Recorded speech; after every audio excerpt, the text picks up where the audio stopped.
everyone. I'm Natalia Bilbao, and here's what's happening in LA this week. The 120-year-old South Seas house has been transformed by the Rec and Parks Department into a haunted house. This year, they create a fun and safe environment for the community, full of surprises for kids and adults to enjoy on Halloween. Check it out. We are getting ready for our annual haunted house event that we celebrate on Halloween. Every year on the 31st, we take our time and plan this elaborate event inside South Seas House, decorating it the first and second story, very theme-based, creating a fun, safe environment for our community. Come closer. I've got something for you, and it's not a balloon. Very special to us because we do it yearly. If you looked outside already, the house already looks haunted. So it's like the perfect place to host something like this. The house itself, once it's not spooky anymore, it's just a beautiful house. It's a beautiful house with lots of history. It was built in 1902. There's a lot of wonderful history here that I choose not to disclose at this time. Definitely scary.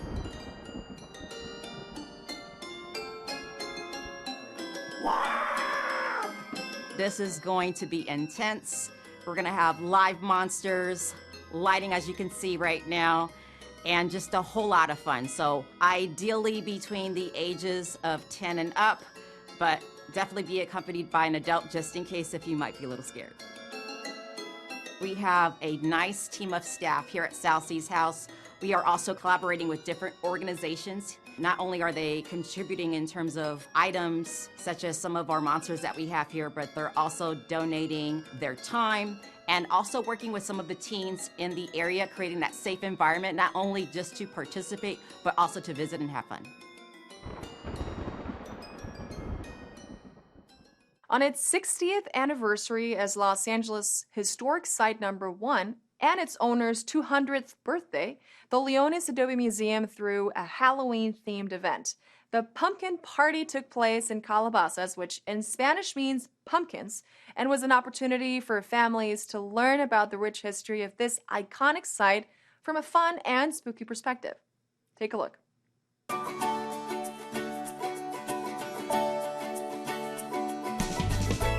You are at the Leonis Adobe Museum here in Old Town Calabasas. This is our annual Halloween fall event. We call it the Pumpkin Party. But what makes this year so special is that it's our 60th anniversary as Los Angeles Historic Cultural Monument #1, and it's also the 200th birthday of Miguel Leonis, who is the owner of the Adobe House and the namesake of our museum. I stand at a historic site. In fact, this was the very first historic cultural monument status site that the city of LA deemed. This is part of the history of the valley of the city of Los Angeles. This is the history of Calabasas right here, and as the chamber, we're here to also celebrate the fact that Calabasas is just a wonderful place to live, work, and play. We also just need to remember where we came from. The Calabasas Chamber of Commerce has been around since 1955. Since that time, we have been working and partnering up with the museum and their foundation. It's such a great experience, especially as a new family, to get to have these memories and these moments with our son, who really just enjoys being here. I feel like we have that sense of community. We have a really great place that we get to enjoy, and there's a lot of great history here that we get to see from a different perspective. We wanted to bring the kids out for a fun time with all the festivities that's going on out here. And we always like coming to this event, or the different events that they have, because kids learn a lot of stuff and they have fun at doing it.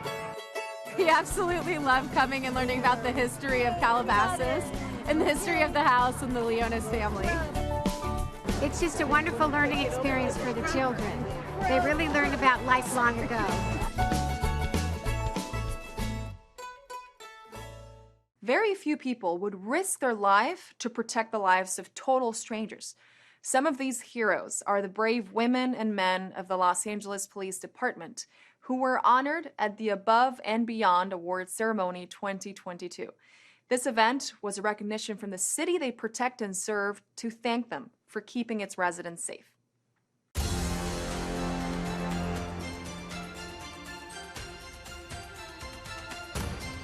Plane that went down onto the railroad tracks. 16 on 120, confirm there was a plane that went down onto the railroad tracks. 120 advised, zero train.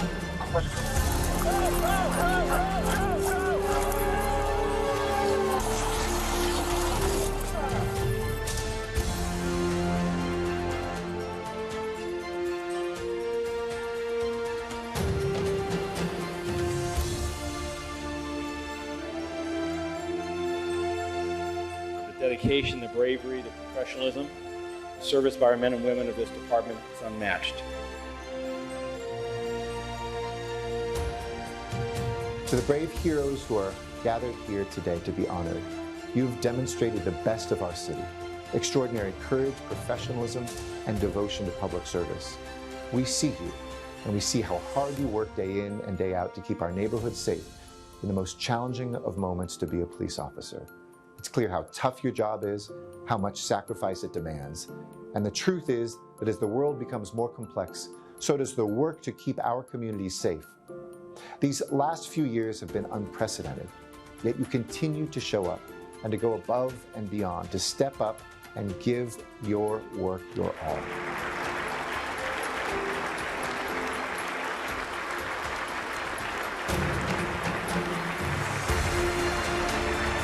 It's very humbling. It's just an honor to be alongside, other officers and the great deeds that they did.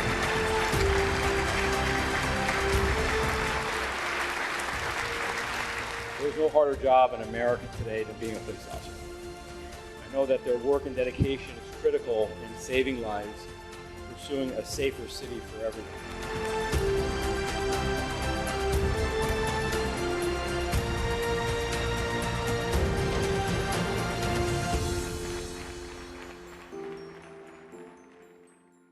As an international city, LA is committed to becoming an example of diversity, inclusion, and representation. The 5th annual ReelAbilities Film Festival in Los Angeles gathered film lovers together and provided a celebration of the human spirit, where people with disabilities and their stories got the visibility they deserve. This is the 5th annual ReelAbilities Film Festival Los Angeles. This is our first year live in the last 3 years, and we are so excited. Disability inclusion and representation is so important in diversity and equity and belonging. Too often we're not even discussed in that space. These films represent the authentic lives of people with disabilities. Enjoy! There are so many amazing films this weekend. I'm so excited, from Coda to Poppy, which is a beautiful film. The great thing about being on the film curation committee is I know all the films, and they're really wonderful, horrible, to make you laugh, make you cry, and there's such a celebration of the human spirit. I'm very, very excited about that. Not only is this film festival showcasing over 25 films, the cool thing about it is that after the films show, there are a lot of question and answer sessions on stage, and where basically the actors are talking about how they made the film, the difficulties of making the film, the joy of making the film, or maybe even the joy of winning an award, and being able to see the actors who have actually been in the films, or the directors who have directed, or the writers who have written it. I think that's what makes this film festival really special.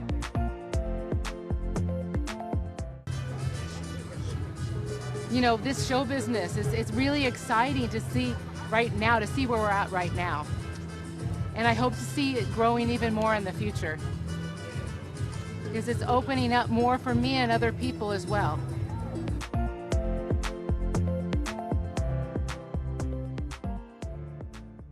Councilwoman Monica Rodriguez hosted a Dia de los Muertos celebration in front of Pacoima City Hall to bring the community together and honor their loved ones who have passed. With food, art showcases, and live musical performances, the residents of Council District 7 enjoyed the different ways that people celebrate this popular tradition.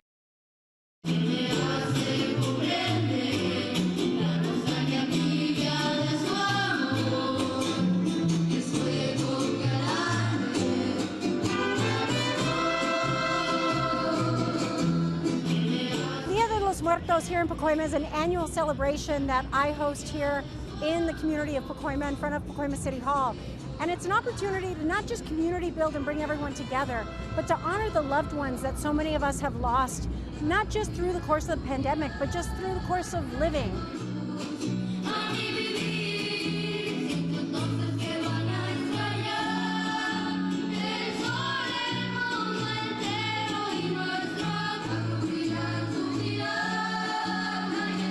I'm Mexican, my parents are from Mexico, and it's just something that I use as an outlet for myself, as a creative outlet. I'm actually from the Venice area, and you know, this is such a cultural event. It's LA countywide, it's nationwide, it's worldwide, so I thought this was great to participate in. People from the community that don't really like celebrate it or might not know so much of it other than what you see on TV, and this allows you to get like a first-hand experience and, you know, see the different ways that people celebrate it.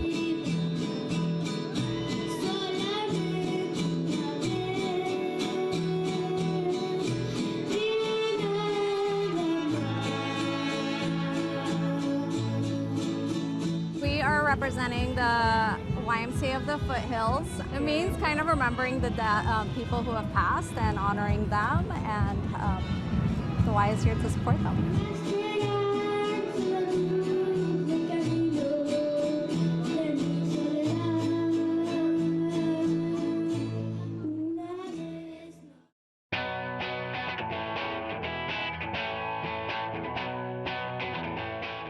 Election Day is Tuesday, November 8th, and there's still time to register to vote if you have not done so previously. The easiest way to register is by visiting registertovote.ca.gov and completing the online form.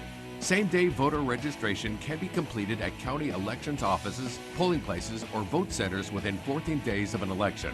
Vote-by-mail ballots can be returned at a vote-by-mail ballot drop box, at a vote center, or by mail if postmarked by November 8th. Eligible voters can vote in person at any vote center beginning Saturday, October 29th. Information about registration and voting locations can be found at lavote.gov. Councilmember Curran D. Price Jr. was sworn in as Council President Pro Tem after a unanimous vote for his election by City Council. If there's no speakers, let's go ahead and open the roll, close the roll, tabulate the votes. 11 ayes. Price has served as the council member representing Council District 9 since 2013. Previously, Price served as a state senator, state assembly member, and as a council member for the city of Inglewood. His election was initiated by a motion put forth by Council President Krikorian and previous Council President Pro Tem O'Farrell. At his swearing-in ceremony, Price stated that he is proud to be part of a city council that is committed to moving forward. To find out more about the initiatives of Councilmember Price and what is new in Council District 9, visit cd9.lacity.gov. LA City Controller Ron Galperin released the 2022 preliminary financial report for the city, noting that revenues were up from the prior year. The report, which covers the fiscal year that ended on June 30th, 2022, stated revenues had mostly rebounded to pre-pandemic levels. Galperin urged fiscal restraint and advised maintaining LA's rainy day fund to insulate the city against future economic downturns.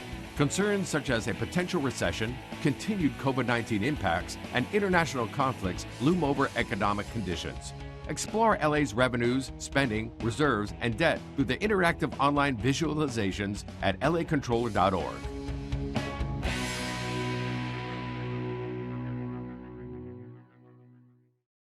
The Los Angeles Department of Cannabis Regulation is responsible for licensing all commercial cannabis activities in the city. With cannabis in your community, it is creating town halls with community members to help address issues like illegal practices and make sure diverse opinions are heard for policymaking. Let's take a look. The Department of Cannabis Regulation, also known as DCR, is responsible for licensing all commercial cannabis activity in the city of Los Angeles. We're also responsible for developing the rules and regulations so that we can implement state and local law. Any individual who wants to operate a cannabis business in the city has to go through DCR. The name of the town halls is Cannabis in Your Community, partnering on progressive enforcement. The aim of these town halls is to engage with community members so that we can receive input about the problems these communities are facing relating to illegal commercial cannabis activity. Community involvement is a key component so that the city knows what's happening in these communities and to make sure that their voices are heard as we embark on creating new policy towards illegal enforcement. This town hall will include a presentation on how DCR and the Los Angeles Police Department collaborate, as well as with other agencies, to tackle illegal enforcement in the city of Los Angeles. These town halls will help DCR engage with these communities so that the department knows what's going on in these neighborhoods. It's important for us to make sure that we include their input so that they feel that their voices are being heard as we make policy recommendations to City Council. Number two, we want to make sure that we support legal businesses. These businesses have gone through the process of obtaining a license and paying their fees. By going after illegal businesses, we therefore support the legal market. And third, we want to also make sure that we are protecting the health and safety of Angelenos by making sure that the products that are being sold meet those standards. Go to the DCR's website at cannabis.lacity.org to find the nearest town hall that's going to be held in their community. These town halls are held virtually and participants can attend anonymously. 9th to 12th grade high school students from the Northwest San Fernando Valley are participating in the John Lee Excellence in Leadership program. Channel 35 was at the third session where some participants shared their desire to gain leadership experience and learn how to build a strong community together. Check it out. So this is the third session of the fall cadre of the John Lee Excellence in Leadership program. It used to be just 11th and 12th graders, but again, the outpouring of interest required that we kind of expand our parameters. And so these are 9th through 12th grade high school students from the Northwest San Fernando Valley, both public and private.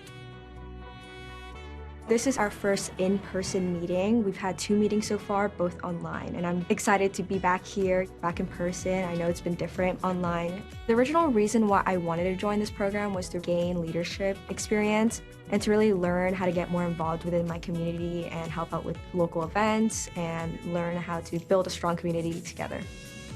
The Lead 12 program is really kind of a manifestation of John's. He's been in this area for a long time, so he has long valued the relationship that we have had with our K-12 community and the fact that you present opportunities for capable kids who have a commitment to public service, present them with an opportunity to be civically engaged, they will rise to the occasion.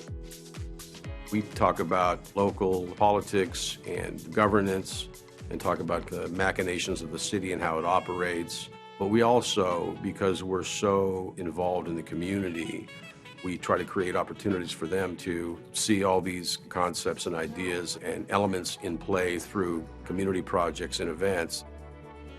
I would love to make a good environmental impact, and I feel like through this program, I can really do that through funding and activities and stuff like that. So I feel like if you want to join, you have to want to make a difference, and you should make that clear. We do our best not to exclude high school students, even if they're not in our council district.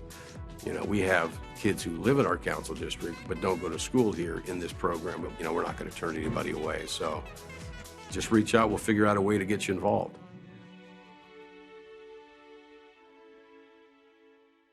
Cielo is a women-led nonprofit organization whose work advocates for LA's indigenous communities' visibility, language, and human rights.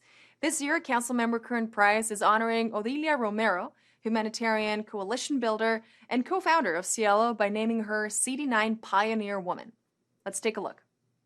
Hi there, I'm Councilman Kern Price, and today I'm here with Odilia Romero, a recognized District 9 Zapoteca leader of an indigenous-led organization. As the co-founder of Cielo, Odilia focuses on removing language barriers standing in the way of indigenous migrant communities.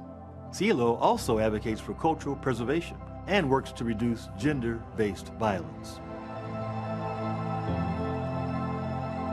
This local nonprofit was a crucial partner of the District 9 community during the height of COVID-19. Under Odilia's leadership, CIELO conducted outreach and increased access to the vaccine, ensuring that no one was left behind. Together, we supported indigenous communities, distributing hot meals and pantry boxes to neighbors. Most recently, we hosted a community cultural indigenous dance event at South Park, which united people from all walks of life. It's my honor to recognize Odilia Romero as a community champion, coalition builder, and a devoted humanitarian. And she's this year's CD9 Pioneer Woman. Thank you. Chairman of the organizing committee for the Los Angeles Olympic Games of 1984, Peter Ueberroth, turned those games into an opportunity for inclusion and representation. LA celebrated his ongoing legacy with an event at the Memorial Coliseum where Ueberroth was joined by Olympians and city leaders for the unveiling of a plaque in his honor.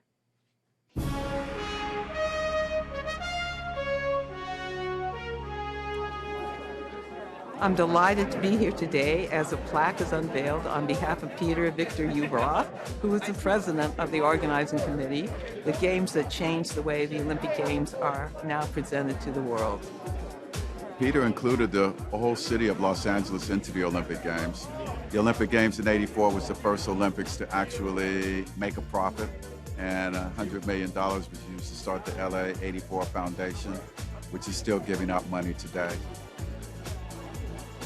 I'm really honored and grateful to be here to thank you, Peter Ueberroth, for your vision of inclusion. By adding the 2 wheelchair exhibition events to the 1984 Games, you created a massive paradigm shift for us.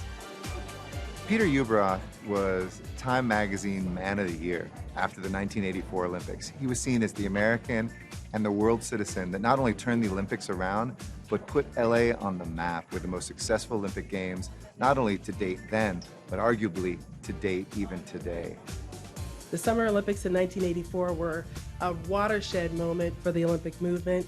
More athletes, more countries, and more women competed in the 1984 Olympic Games than in any other games up until that time. So Peter is this angel in the City of Angels, everything from bringing para-athletes into this stadium to having new women's events to making sure that there was marketing of sports in a way that raised the Olympics up. He changed the movement, he changed our city, he changed the world. I just want to thank everybody. You heard a lot of nice comments. Some of them were true, some of them were exaggerated. But the fact is, in this society that we all live in, we can make a difference. And we can all make a difference. And God bless you all. Thank you.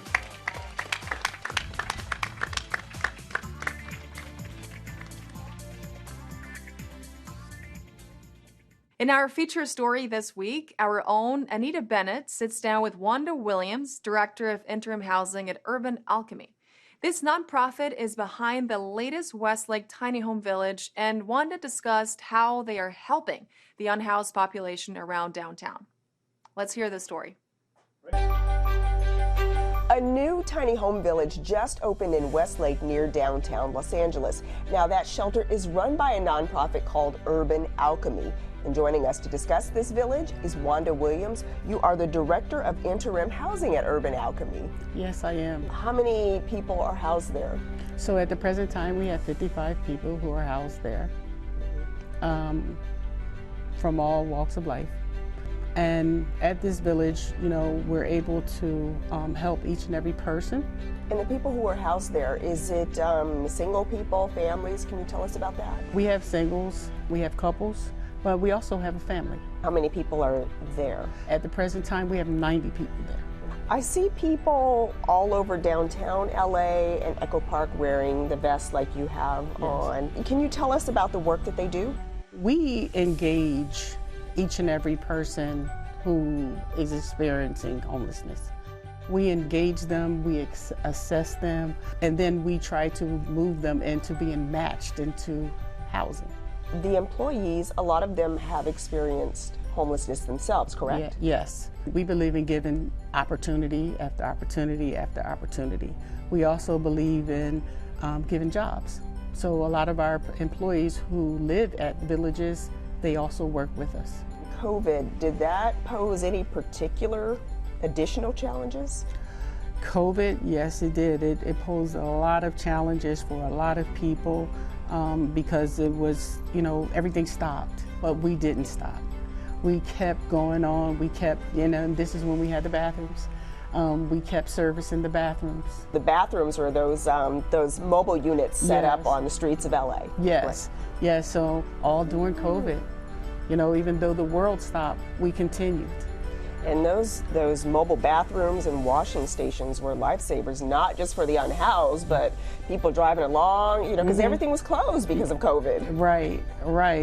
And they stayed open the whole entire time, so thank God for that. And I actually had to stop and use one day, and I should tell the audience, the Urban Alchemy workers, they clean those units after every use. After every use, every bathroom must be disinfected because of COVID and now because of monkeypox. It's always something. Well, I want to thank you because I saw the lady with the spray bottle and the wipes and I said, woo, she is busy. Yes. If someone wants to apply to Urban Alchemy, how do they go about that? We have a website and it's called urban-alchemy.us. They can go on there and apply for a practitioner. All of our people who want to apply, they're practitioners. There's a wide range of things that you will become in this position. You're going to become a counselor, you're going to become a parent, you're going to become everything to everybody that everyone needs. Wanda Williams with Urban Alchemy, thank you so much for being here. Thank you. Celebrate Native American Heritage Month at the LA Public Library. Donate at the Spread the Warmth Blankets and Socks Drive, or support our heroes at the San Fernando Valley Veterans Day Parade. All this up next on Things to Do.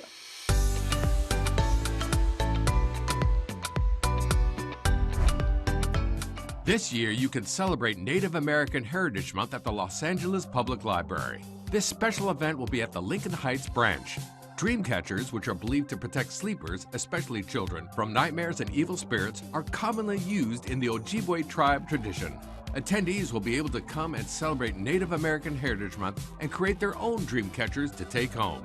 Children of all ages are encouraged to attend this free event that will take place at the Lincoln Heights Branch Library on Saturday, November 12th at 2 p.m.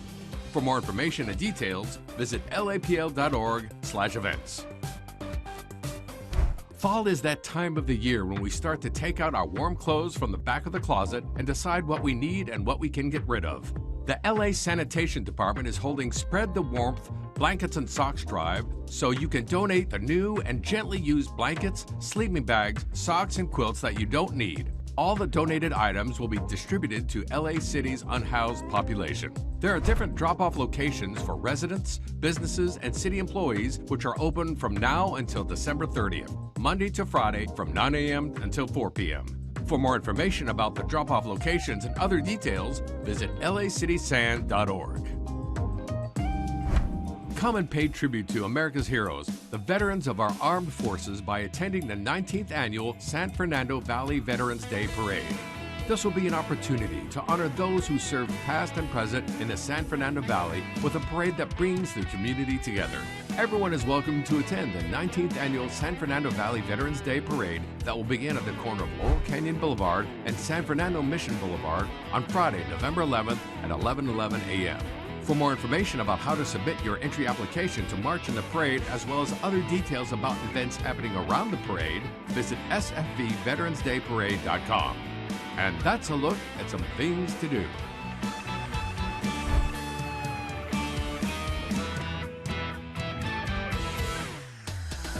And that's it for this edition. I'm Natalia Bilbao, and from all of us here at LA This Week, thank you so much for joining us.